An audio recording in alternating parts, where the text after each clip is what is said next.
conocimiento y la gratitud por algo que Dios hizo. La adoración es la respuesta de un corazón que reconoce y agradece a Dios por algo.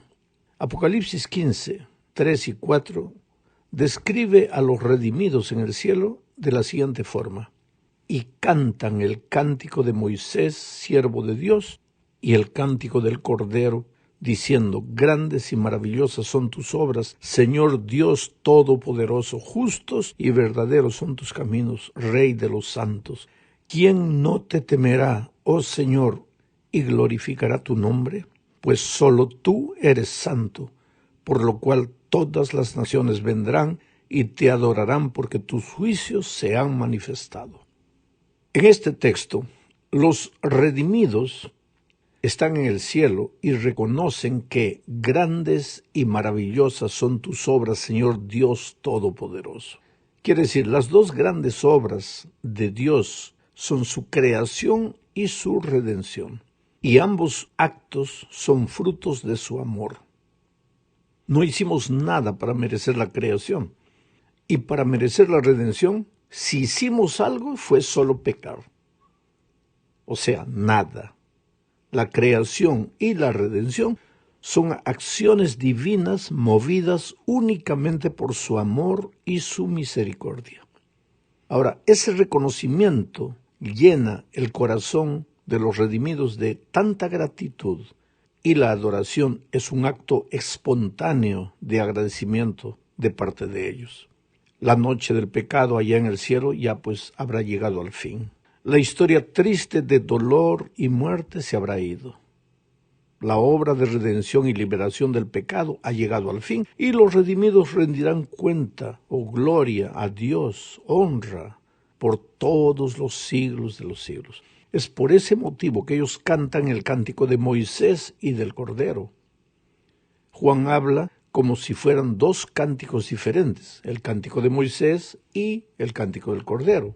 Pero este cántico, en el cual los vencedores agradecen a Dios por la redención y la victoria alcanzada gracias a la sangre del Cordero, se inspira en el himno con que los israelitas expresaron su gratitud por la liberación de Egipto, guiados por Moisés.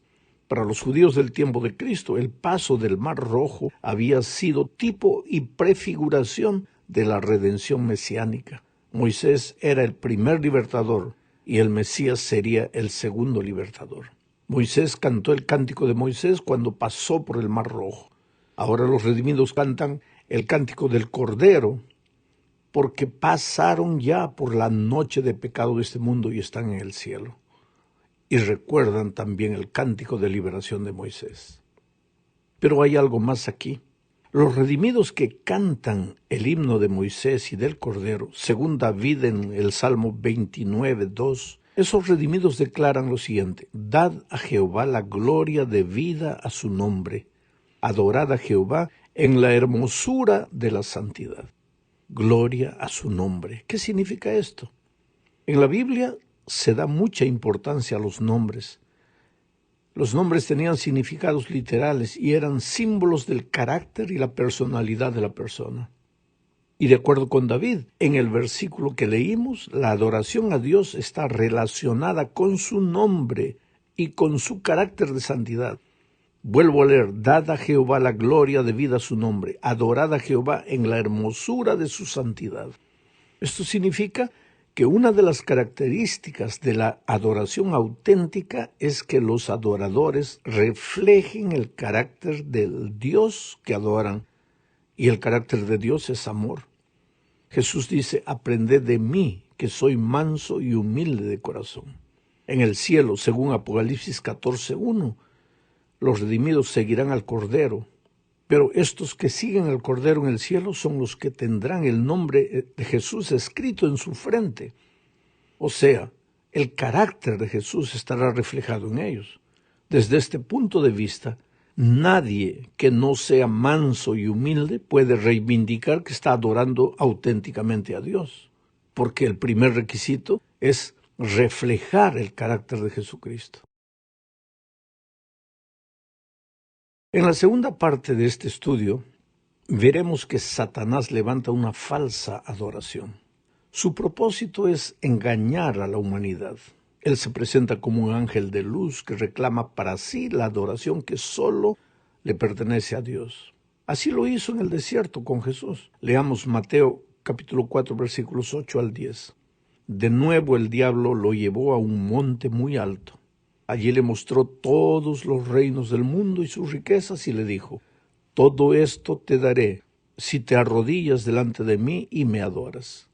Entonces Jesús le dijo: vete, Satanás, porque escrito está: al Señor tu Dios adorarás y a Él solo servirás. Es interesante que el diablo siempre anheló para sí la adoración que Dios merece. Y los seres humanos hoy podemos sentirnos tentados a creer que la verdadera adoración es un simple asunto de formas o de instrumentos, olvidándonos que para Dios el mejor instrumento de adoración es un corazón transformado a su semejanza, un corazón manso y humilde. Ahora, si en el nombre de la verdadera adoración una persona ataca a sus hermanos como si estuviera poseído por el propio enemigo, ¿qué adoración verdadera defiende? Este es un asunto para pensar y meditar con seriedad. A medida que el tiempo avance, el pueblo de Dios será víctima de presiones de todo tipo y corremos el peligro de dividirnos en lugar de unirnos. ¿Y dividirnos por qué? Por causa de lo que llamamos adoración. La sierva de Dios dice en el libro Profetas y Reyes, página 376, lo siguiente: el tiempo de angustia que espera al pueblo de Dios requerirá una fe inquebrantable. Sus hijos deberán dejar manifiesto que Él es el único objeto de su adoración y que por ninguna consideración, ni siquiera de la vida misma, pueden ser inducidos a hacer la menor concesión a un culto falso. Para el corazón leal, los mandamientos de hombres pecaminosos y finitos son insignificantes frente a la palabra de Dios eterno. Obedecerán a la verdad, aunque el resultado haya de ser encarcelamiento, desierto o muerte. O sea, la sierva de Dios dice que Dios tiene que ser el único objeto de nuestra adoración, de nuestro amor, de nuestra entrega, de nuestra consagración. Los hombres pueden presionarnos a dejar de adorar a Dios. Y cuando digo los hombres, no son los hombres de afuera, solamente los enemigos que nos van a perseguir para que dejemos de adorar a Dios, sino los propios hombres, nosotros, que nos concentremos tanto en adorar nuestros propios conceptos, nuestras propias ideas, y dejemos de adorar al Dios verdadero. Este es un asunto serísimo. Pero vamos ahora a la tercera parte de este estudio. Aquí veremos el mensaje del primer ángel. En Apocalipsis 14 encontramos los 3 mensajes angélicos. Los adventistas creemos que estos mensajes deben ser dados al mundo en nuestros días. No es un nuevo evangelio, no, es el evangelio eterno. Dios levanta al fin de los tiempos a un pueblo para predicar el evangelio eterno, porque de cierto modo el evangelio no está siendo predicado. Solo la causa del evangelio, que es la gracia salvadora de Cristo, no es el evangelio completo, porque Cristo no nos salva para que continuemos pecando en este mundo. El evangelio, para ser completo y eterno, debe presentar la causa, que es la gracia de Cristo, y el resultado, que es la obediencia a sus enseñanzas resumidas en su santa ley. Ahora, es interesante que el primer ángel de Apocalipsis 14, en el versículo 6 y 7 está esto, aparece con una misión. Dice: luego vi otro ángel, el cual volaba en medio del cielo. Tenía el evangelio eterno para predicarlo a los habitantes de la tierra, es decir, a toda nación, raza, lengua y pueblo. Ese ángel decía con fuerte voz: teman a Dios y denle gloria, porque la hora de su juicio ha llegado. Adoren al que hizo el cielo, la tierra y el mar y los manantiales de agua. Este texto que acabo de leer dice que el ángel tenía el evangelio eterno para predicarlo. La preposición para denota propósito. El ángel de Apocalipsis 14, que simboliza al remanente de nuestros días, aparece con una misión, con un propósito. Ese propósito es predicar el Evangelio eterno. Parte de esa predicación es decir en alta voz: teman a Dios y denle gloria porque la hora de su juicio ha llegado. Quiere decir, la adoración debe estar unida a la misión. No existe verdadera adoración mientras los adoradores no estén empeñados en traer personas a Jesús. Adorar y dar gloria a Dios no es solo cantar, es salir a buscar una persona y conducirla a Jesús. Esta debe ser una acción urgente e inmediata. ¿Por qué? Porque la hora del juicio ha llegado. De esta perspectiva bíblica, no existe adoración sin misión. Y tal vez lo que mantendrá unidos a los adoradores no será la adoración en sí, sino el cumplimiento de la misión, que le dará autenticidad a la adoración. Vamos a la cuarta parte de este estudio. Veremos ahora el estudio de la Biblia y la adoración. Hechos capítulo 2, versículo 42, describe a los primeros cristianos haciendo lo siguiente: y perseveraban en la doctrina de los apóstoles, en la comunión unos con otros, en el partimiento del pan y en las oraciones. Hay 4 elementos de la adoración en este versículo: la doctrina, o sea, el estudio de la Biblia; la comunión de los unos con los otros; el partimiento del pan y las oraciones. El texto dice que los primeros cristianos perseveraban en estas 4 cosas. Perseverar es mantenerse firme y constante en una acción. Quiere decir que si los primeros cristianos perseveraban en el estudio de la Biblia, en la comunión, en el partimiento del pan y en la oración, es porque estas cosas no eran actividades esporádicas, sino firmes y constantes. Ellos perseveraban. Ellos se reunían para que esas 4 actividades se realizaran en la vida de ellos. Veamos esto por partes. El estudio de la palabra de Dios es el centro de la verdadera adoración. La Iglesia Adventista se caracteriza porque sus doctrinas están basadas únicamente en la Biblia. Tenemos el principio de sola escritura.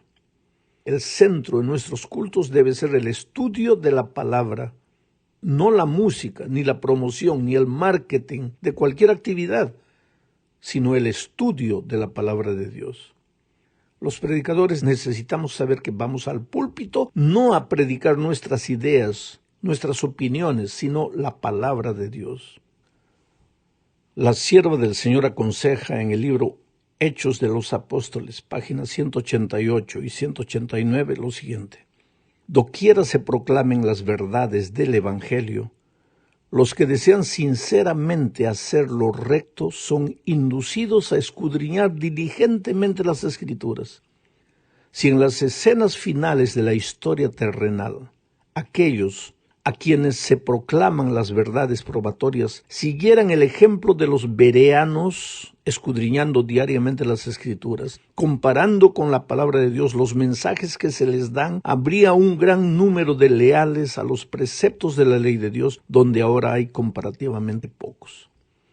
Este es un problema que debe ser llevado a serio.